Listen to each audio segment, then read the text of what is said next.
최근 경제 상황을 지켜보면 정말 소름이 돋을 정도입니다. 우리가 믿어왔던 모든 자산 형성의 법칙들이 한순간에 무너져 내리고 있습니다. 지금 여러분의 통장과 부동산은 정말 안전하다고 확신하십니까? 단순히 시간이 흐르면 해결될 것이라는 막연한 기대는 지금 당장 버리셔야 합니다. 이 채널을 구독하고 함께 고민해야 하는 이유는 아주 단순합니다. 살아남기 위해서입니다. 오늘 제가 분석해 드릴 내용은 일반적인 부동산 전망이 아닙니다. 거대한 파도가 밀려오는데 여전히 해변에서 조개껍데기나 줍고 있는 분들에게 드리는 마지막 경고장입니다. 트럼프발 국제 정세의 대혼돈과 일본 엔화 가치의 급변동 그리고 우리 정부가 준비하고 있는 징벌적 세금 정책이 한꺼번에 맞물려 돌아가고 있습니다. 이 흐름을 읽지 못하면 여러분은 평생 일군 자산을 눈앞에서 강탈당할 수도 있습니다. 지금부터 제가 말씀드리는 심층 분석을 통해 2026년 하반기 이후 대한민국에서 벌어질 자산의 대이동과 생존 전략을 확실하게 정리해드리겠습니다. 절대 눈을 떼지 마시기 바랍니다. 이 정보를 아는 사람과 모르는 사람의 격차는 돌이킬 수 없을 만큼 벌어질 것입니다. 끝까지 집중해 주시기 바랍니다. 어제 오늘 들려오는 국제 소식들을 보면 숨이 턱 막히는 기분입니다. 세계 경찰을 자처하던 유엔이 사실상 식물인간 상태에 빠졌다는 증거들이 속속 나오고 있기 때문입니다. 이제는 국제적인 규범이나 상호 존중 같은 우아한 말들은 더 이상 설 자리가 사라졌습니다. 트럼프 대통령이 최근 전 세계 60개국에 보낸 초대장을 보셨습니까? 명분은 전 세계 분쟁을 조정하는 평화위원회를 직접 만들겠다는 것이지만 정작 그 일을 수십 년간 해오던 유엔은 철저히 패싱당했습니다. 이것은 단순한 새로운 단체의 설립이 아니라 트럼프 개인이 의장을 맡아 전 세계를 철저한 거래의 논리로 재편하겠다는 선전포고입니다. 프랑스의 마크롱 대통령이 이 위원회 참여에 난색을 보이자 트럼프가 내놓은 대응은 실로 충격적이었습니다. 프랑스산 와인과 샴페인에 대해 200%라는 유례없는 관세 폭탄을 예고하며 사실상 멱살을 잡고 끌고 가겠다는 의지를 보였습니다. 이런 방식은 이제 더 이상 신사적인 외교가 아니라 힘이 지배하는 조폭식 비즈니스에 가깝다고 봐야 합니다. 문제는 이 살벌한 초대장이 우리 대한민국 정부에게도 이미 도착했다는 사실입니다. 형식은 초청장이지만 내용을 뜯어보면 상임이사국 지위를 주는 대가로 1조 5천억 원에 달하는 거액의 회비를 요구하는 청구서에 가깝습니다. 참여를 거절하면 관세 보복이 기다리고 있고 참여하자니 국민의 혈세가 끝도 없이 빠져나갈 이 외통수 상황에서 우리 정부의 고민은 깊어질 수밖에 없습니다. 트럼프가 유엔을 이토록 혐오하는 이유는 명확합니다. 미국은 전체 예산의 22%를 부담하는데 정작 유엔은 말만 앞세우고 행동은 없으며 미국의 국익을 방해한다는 판단 때문입니다. 그가 과거에 유엔 건물 수리비를 언급하며 내가 지으면 5억 달러면 될 것을 유엔은 40억 달러나 썼다고 비난한 사례는 그의 분노가 어디를 향해 있는지 잘 보여줍니다. 미국 우선주의라는 거대한 해일 앞에서 기존의 국제 질서는 종이배처럼 힘없이 흔들리고 있습니다. 우리는 지금껏 한 번도 경험해 보지 못한 냉혹한 힘의 시대로 강제로 소환되고 있는 중입니다. 이런 지정학적 혼란은 단순히 정치 뉴스가 아니라 여러분의 주식 계좌와 환율에 직접적인 타격을 주는 실존적 위협입니다. 하지만 여러분, 정말 무서운 것은 이 위원회 참여 여부보다 더 근본적인 곳에서 터져 나오고 있습니다. 우리의 눈과 귀가 미국에 쏠려 있는 사이 바로 옆 나라인 일본에서 거대한 폭탄의 심지에 불이 붙었습니다. 엔화 가치의 급변동이 불러오랜 캐리 트레이드의 청산 리스크가 우리 자산을 어떻게 파괴하려 하는지 이제 그 본질을 들여다봐야 합니다. 많은 분이 일본 금리와 우리 경제가 무슨 상관이냐고 묻습니다. 하지만 그건 아주 위험한 생각입니다. 지금 글로벌 자금의 심장부에서 가장 거대한 혈전이 만들어지고 있기 때문입니다. 일본은 지난 수십 년간 전 세계에서 거의 유일하게 제로 금리를 유지해온 나라입니다.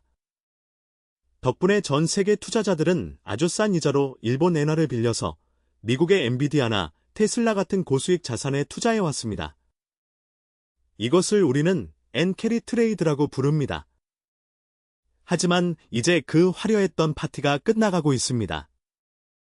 최근 일본의 10년 만기 국채 금리가 2.38%까지 치솟았습니다. 이 수치는 1999년 이후 무려 27년 만의 최고치입니다. 잃어버린 30년이라 불리던 시절의 망령이 다시 살아나고 있는 셈입니다. 일본은행이 작년 말부터 금리를 조금씩 올리기 시작하더니 이제는 0.75%포인트까지 도달했습니다. 시장에서는 벌써부터 6월 엔화 폭탄설이 돌고 있습니다. 세계 경제 전문가들의 68%가 올 6월을 기점으로 일본이 본격적인 금리 인상을 단행할 것이라고 보고 있습니다. 만약 일본 금리가 오르면 싼값에 빌렸던 엔화가 일본으로 급격히 회수되기 시작합니다. 그렇게 되면 미국 증시는 물론이고 우리 원화 가치 역시 낙엽처럼 흔들릴 수밖에 없습니다. 이미 달러 대비 원화 환율이 1,480원을 위협하고 있는 상황에서 엔화 폭탄까지 터지면 우리 경제는 감당하기 힘든 트리플 약세에 직면하게 됩니다. 더 심각한 것은 일본의 정치 상황입니다. 새로 취임한 다카이치 총리는 선거를 앞두고 지지율을 의식해 중앙은행의 금리 인상을 억누르고 있습니다. 하지만 물가 상승과 엔저 현상을 더 이상 방치할 수 없는 임계점에 도달했다는 분석이 지배적입니다. 정치 논리가 경제 논리를 언제까지 막을 수는 없습니다. 억눌렸던 금리가 선거 직후인 6월에 폭발적으로 오르게 된다면 그 충격은 상상을 초월할 것입니다. 국제 금융시장의 큰손들이 일본 시장을 진정시키기 위해 발 빠르게 움직이고 있지만 이미 시장의 신뢰는 금이 갔습니다. 자금의 역류 현상은 이제 막기 힘든 대세가 되었습니다. 여러분의 주식 계좌와 펀드가 왜 이유 없이 하락하는지 그 근원을 따져보면 결국 이 일본발 금리 폭탄과 연결되어 있습니다. 거대한 돈의 흐름이 바뀌는 시기에는 항상 누군가는 벼락부자가 되고 누군가는 모든 것을 잃습니다. 지금은 공격적으로 자산을 늘릴 때가 아니라 이 거대한 파도가 어디로 튀는지 숨을 죽이고 지켜봐야 할 때입니다. 그런데 이 돈의 흐름이 끊기는 순간 우리 삶의 근간인 현장의 일자리는 어떻게 되겠습니까? 기계가 사람을 대신하는 로봇 혁명이 왜 하필 지금 이 시기에 급격히 진행되는지 그 무서운 진실을 다음 장에서 확인해 보셔야 합니다. 현대차에서 발표한 신형 로봇 아틀라스의 움직임을 보셨습니까? 앞으로 걷고 뒤로 구르며 인간의 동작을 완벽하게 재현하는 그 모습은 경이로움을 넘어 공포스럽기까지 합니다. 기술 혁신이 불러올 생산성 향상이라는 장밋빛 전망 뒤에는 일자리 상실이라는 노동 현장의 실존적 공포가 정면으로 충돌하고 있습니다. 지금 주식시장에서는 현대차와 로봇 관련주들이 연일 상한가를 치고 있습니다. 아틀라스 같은 휴머노이드 로봇이 실전에 투입되려면 전고체 배터리가 필수적인데 이와 관련된 종목들 역시 유례없는 호황을 누리고 있습니다. 하지만 우리는 그 이면을 냉정하게 따져봐야 합니다. 구체적인 수치로 보면 상황은 더욱 처참합니다. 현대차 생산직 직원의 평균 연봉은 약 1억 3천만 원 수준입니다. 반면 로봇 아틀라스의 연간 유지비는 약 1,400만 원 정도에 불과합니다.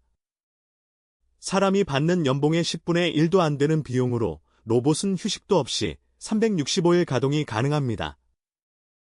생산성 지표를 보면 한국 공장은 1인당 연간 44대를 생산하지만 고도화된 자동화 설비를 갖춘 미국 공장은 84대를 뽑아냅니다. 기업 경영진 입장에서 어느 쪽을 선택할지는 불보듯 뻔한 일입니다. 현재 현대차 노조는 강하게 반발하고 있습니다. 노사 합의 없이는 로봇 한 대도 공장에 들일 수 없다고 배수진을 쳤습니다. 로봇은 잠도 안 자고 소비도 하지 않는데 결국 자본가들의 이익을 위해 노동자를 몰아내려는 것이 아니냐는 주장입니다.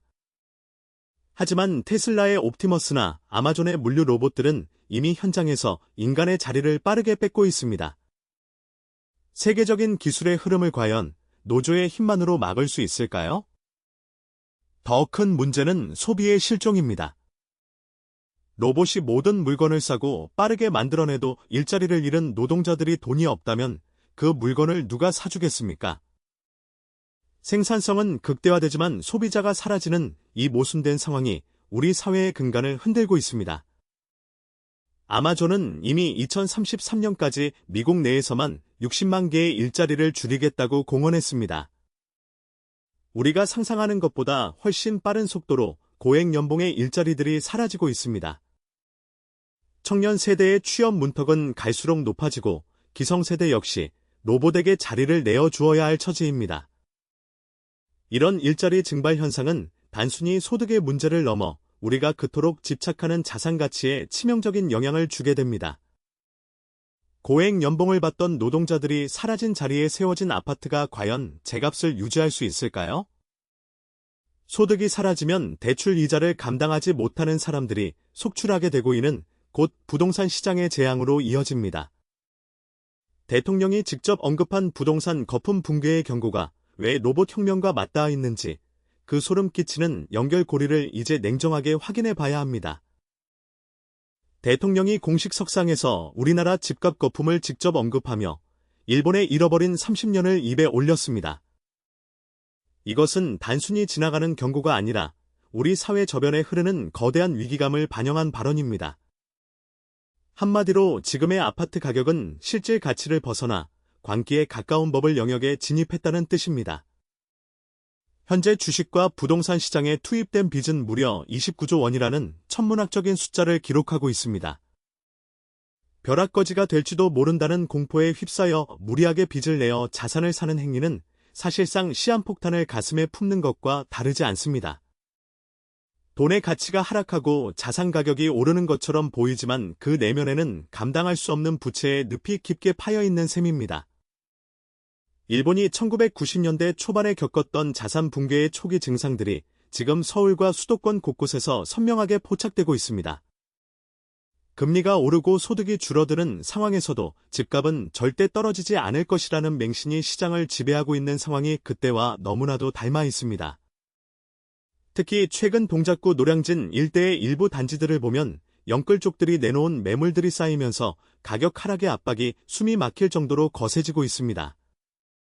한때는 입지의 힘으로 버텼지만 이제는 높은 이자 비용을 견디지 못한 실소유자들이 눈물을 머금고 손절을 고민하는 지경에 이르렀습니다. 우리가 잊지 말아야 할 사실은 부동산은 결국 누군가가 받아줘야 가격이 유지된다는 점입니다. 하지만 로봇이 일자리를 대체하고 청년 세대의 소득 기반이 무너지는 2026년 현재의 상황에서 이 비싼 값을 지불할 후속 세대는 존재하지 않습니다. 자산 가치의 하락은 이제 피할 수 없는 정해진 미래이며 30년 장기 대출은 여러분의 인생을 저당 잡는 가장 잔인한 계약이 될 수 있습니다. 무리한 영끌의 결과는 자산 증식이 아니라 좌절감만 남기는 파산의 기림을 명심해야 합니다. 거품이 터지는 소리가 들리기 시작할 때 가장 먼저 타격을 입는 곳은 가장 취약한 고리인 전세 시장입니다. 내 보증금이 공중분해될지도 모른다는 공포가 현실이 되고 있는 지금 정부가 제시하는 새로운 안전장치인 전세 신탁제도가 과연 실효성이 있을지 그 내막을 아주 상세히 파헤쳐 봐야 합니다. 전세 사기로 전 재산을 날리고 밤잠을 설치는 분들에게 전세 신탁, 에스크로 제도는 언뜻 구원줄처럼 보입니다. 하지만 이 제도의 이면을 들여다보면 이것은 단순히 세입자를 보호하는 차원을 넘어 대한민국 부동산 시장의 근간을 송두리째 바꾸려는 정부의 강력한 의지가 담겨 있습니다. 에스크로 제도란 아주 명확합니다. 세입자가 낸 전세금을 집주인의 통장이 아닌 공공기관이나 제3의 신탁기관에 맡겨두는 것입니다. 집주인은 이 돈을 마음대로 꺼내서 다른 집을 사는 데 쓸 수 없습니다. 오직 계약이 끝나고 세입자가 나갈 때 안전하게 돌려주기 위한 용도로만 묶어두는 것이죠. 이 제도가 본격화되면 어떤 일이 벌어질까요? 갭투자의 종말, 집주인이 전세금을 지렛대 사마 수십 채의 집을 사들이던 시대는 끝납니다. 내 돈 없이 남의 돈으로 자산을 불리던 무자본 갭투자는 이제 원천적으로 불가능해집니다. 부동산 유동성 고갈, 시장에 풀려있던 막대한 전세 자금이 신탁기관의 금고 속으로 잠기게 됩니다. 돈이 돌지 않으니 아파트 거래량은 급감하고 가격 하방 압력은 더욱 거세질 수밖에 없습니다. 전세의 월세화 가속. 집주인 입장에서 전세금을 마음대로 굴릴 수 없다면 굳이 전세를 놓을 이유가 사라집니다. 결국 전세 물량은 씨가 마르고 대부분의 임대차 시장은 월세나 반전세로 빠르게 재편될 것입니다. 정부는 안전이라는 명분을 내세워 사실상 부동산 시장의 가장 큰 유동성 공급원이었던 전세 제도를 통제하기 시작했습니다. 이것은 정부가 시장의 모든 키를 쥐겠다는 선언입니다. 집주인들은 이제 내 집인데 내 마음대로 못하느냐 며 울분을 토하지만 이미 전세 사기라는 거대한 사회적 비용을 치른 대가는 혹독합니다. 결국 이 제도는 부동산 거품을 인위적으로 터뜨리지 않으면서도 서서히 공기를 빼내는 연착륙의 도구로 사용될 가능성이 높습니다. 하지만 그 과정에서 발생하는 월세 부담의 폭등과 주거 비용의 상승은 오롯이 서민들의 몫으로 남게 됩니다. 세상은 이제 남의 돈으로 부자 되는 법을 더 이상 허용하지 않는 방향으로 가고 있습니다. 트럼프의 무역 전쟁, 일본의 금리 폭탄, 로봇의 습격, 그리고 부동산의 제도적 압박까지. 이 사면초가의 상황에서 우리는 어떤 선택을 해야 할까요? 이제 이 모든 위기를 뚫고 나갈 최후의 전략을 정리해 드릴 시간입니다. 강남의 똘똘한 한 채는 불패다. 우리가 수십 년간 종교처럼 믿어왔던 이 신화가 지금 처참하게 깨지고 있습니다. 정부의 세금 정책이 단순한 징수를 넘어 부의 대물림을 차단하는 징벌의 성격으로 진화했기 때문입니다. 이제는 집값이 오르는 것이 축복이 아니라 내 목을 조르는 올가미가 되는 시대가 왔습니다. 가장 무서운 것은 상속세와 증여세라는 거대한 단두대입니다. 우리나라의 상속세 최고 세율은 50%에 달합니다. 여기에 대주주 할증까지 붙으면 사실상 내 자산의 절반 이상을 국가가 가져간다는 뜻입니다. 평생 뼈 빠지게 일해서 아파트 한 채 마련했는데 그것을 자식에게 물려주려니 집값의 절반을 세금으로 내야 합니다. 세금을 내기 위해 집을 팔아야 하는 비극적인 상황이 강남 한복판에서도 속출하고 있습니다. 정부는 이제 공시가격 현실화라는 명분 아래 세금 산정의 기준이 되는 집값을 계속해서 끌어올리고 있습니다. 시장 거래가 끊겨도 세금은 줄어들지 않습니다. 특히 스마트 아파트라 불리는 고가의 단지들은 정부의 집중 타깃입니다. 보유세의 습격, 종합부동산세와 재산세는 매년 여러분의 통장에서 현금을 앗아갑니다. 소득은 로봇에게 뺏기고 있는데 세금은 매년 우상향하는 기괴한 불균형이 시작되었습니다. 자본이득의 원천 봉쇄, 양도소득세 중과는 다주택자뿐만 아니라 1주택자들에게도 집을 팔아 이익을 챙길 생각은 꿈도 꾸지 마라는 무언의 압박을 가하고 있습니다. 건강보험료와의 연동, 자산 가치가 오르면 건강보험료 역시 폭탄이 되어 돌아옵니다. 결국 가만히 앉아만 있어도 내 자산은 세금과 공과금이라는 이름에 보이지 않는 손에 의해 조금씩 녹아내리고 있는 셈입니다. 트럼프가 촉발한 관세 전쟁으로 물가는 오르고 일본발 금리 인상으로 이자 부담은 커지는데 안에서는 정부가 세금이라는 빨대로 우리의 마지막 남은 유동성을 빨아들이고 있습니다. 이것은 단순한 정책이 아니라 중산층의 해체를 가속화하는 시스템적인 압박입니다. 여러분, 이제는 어디가 오를까를 고민할 때가 아닙니다.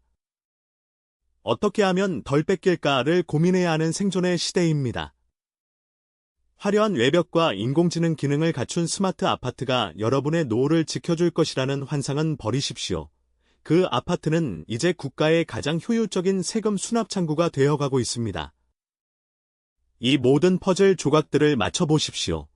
지정학적 혼란, 금리 폭탄, 로봇 혁명, 그리고 징벌적 세금까지. 이 거대한 그물망에서 빠져나갈 구멍은 과연 있는 것일까요? 아니면 우리는 이대로 무너져야만 하는 걸까요? 이제 그 절망의 끝에서 우리가 잡아야 할 마지막 생존 전략을 결론해서 말씀드리겠습니다. 정부가 내놓은 40조 원 규모의 추가 경정 예산안을 보며 여러분은 어떤 생각이 드십니까? 당장 시장에 돈이 풀리니 경기가 살아날 것이라는 안도감이 드시나요? 아니면 이 거대한 금액이 결국 누구의 어깨를 짓누르게 될지 소름 끼치는 공포가 느껴지시나요? 냉정하게 말해, 이것은 경제 회복을 위한 투자가 아니라 벼랑 끝에서 가동하는 별표 국가 부채의 도박 별표에 가깝습니다. 현재 대한민국의 국가 채무는 이미 1200조 원을 넘어섰습니다. GDP 대비 부채 비율이 급격히 치솟으며 경고등이 켜진 상태입니다. 정부가 40조라는 천문학적인 돈을 쏟아붓는 이유는 명확합니다. 앞서 말씀드린 로봇 혁명으로 인한 일자리 증발, 부동산 거품 붕괴, 그리고 저출산으로 인한 내수 침체를 막아보려는 마지막 심폐소생술입니다. 하지만 이 돈 잔치 뒤에는 무서운 진실이 숨어 있습니다. 통화 가치의 하락, 시장의 돈이 흔해질수록 우리가 가진 원화의 가치는 쓰레기통으로 향합니다. 트럼프의 관세 폭탄으로 수입 물가가 오르는 상황에서 국채 발행까지 늘어나면 인플레이션은 통제 불능의 상태에 빠질 수 있습니다. 미래 세대의 약탈, 지금 우리가 쓰는 40조 원은 하늘에서 떨어진 공돈이 아닙니다. 우리 자녀들이 20년, 30년 동안 갚아야 할 이자이자 빚입니다. 국가 신용등급의 위기, 일본처럼 엔화를 찍어낼 수 있는 기축통화국도 아닌 우리나라가 부채를 계속 늘릴 경우 외국 자본의 이탈, 캐퍼텔 플라잇은 순식간에 일어날 수 있습니다. 정부는 재정 건전성을 지키겠다고 말하면서도 한편으로는 선거와 민심을 위해 돈을 뿌리는 이중적인 행태를 보이고 있습니다. 세금은 징벌적으로 걷어가는데 국가 부채는 오히려 늘어나는 이 기괴한 구조 속에서 개인의 자산은 양날의 검에 베이고 있습니다. 현금 가치는 떨어지고 자산은 세금으로 뜯기며 국가는 빚더미에 올라앉은 상황. 이것이 2026년 우리가 직면한 민낯입니다. 이제 더 이상 국가가 나를 지켜줄 것이라는 막연한 기대는 독이 될 뿐입니다. 이 거대한 침몰선에서 내 가족과 자산을 지킬 수 있는 유일한 방법, 그 최후의 생존 시나리오를 이제 공개하겠습니다. 지금까지 우리가 마주한 현실은 차라리 공포 영화에 가깝습니다. 트럼프의 냉혹한 거래, 일본의 금리 폭탄, 인간의 자리를 뺏는 로봇, 그리고 집을 가졌다는 이유만으로 부과되는 징벌적 세금까지. 이 모든 악재가 2026년이라는 하나의 시점에 정렬되어 우리를 덮치고 있습니다. 하지만 여러분, 위기는 언제나 무지와 방관을 가장 먼저 집어삼킵니다. 지금까지 제 분석을 끝까지 따라오신 분들이라면 이미 생존을 위한 첫 번째 열쇠를 쥐신 겁니다. 이제는 행동해야 할 때입니다. 첫째, 현금의 성격을 바꾸십시오. 단순한 원화 보유는 국가 부채의 늪에 함께 빠지는 길입니다. 달러나 금, 혹은 실질적인 가치를 창출하는 기술 자산으로 포트폴리오를 분산해야 합니다. 둘째, 부동산에 대한 집착을 버리십시오. 이제 집은 수익을 주는 자산이 아니라 비용을 발생시키는 부채가 될 수 있습니다. 셋째, 자기 스스로가 플랫폼이 되어야 합니다. 로봇이 대체할 수 없는 나만의 고유한 기술과 통찰력을 키우는 것만이 일자리 증발의 시대에 살아남을 유일한 보험입니다. 세상은 변했습니다. 과거의 방식으로는 절대로 내일의 부를 지킬 수 없습니다. 정부도, 기업도 여러분을 끝까지 책임져 주지 않습니다. 오직 깨어있는 여러분의 눈과 냉철한 판단력만이 거대한 대전환의 시대에 가족을 지키는 방패가 될 것입니다. 오늘의 경고를 잊지 마십시오. 파도가 들이치기 전 해변을 떠나 높은 곳으로 올라가는 사람만이 다음 날의 태양을 볼 수 있습니다. 여러분의 건승을 빕니다.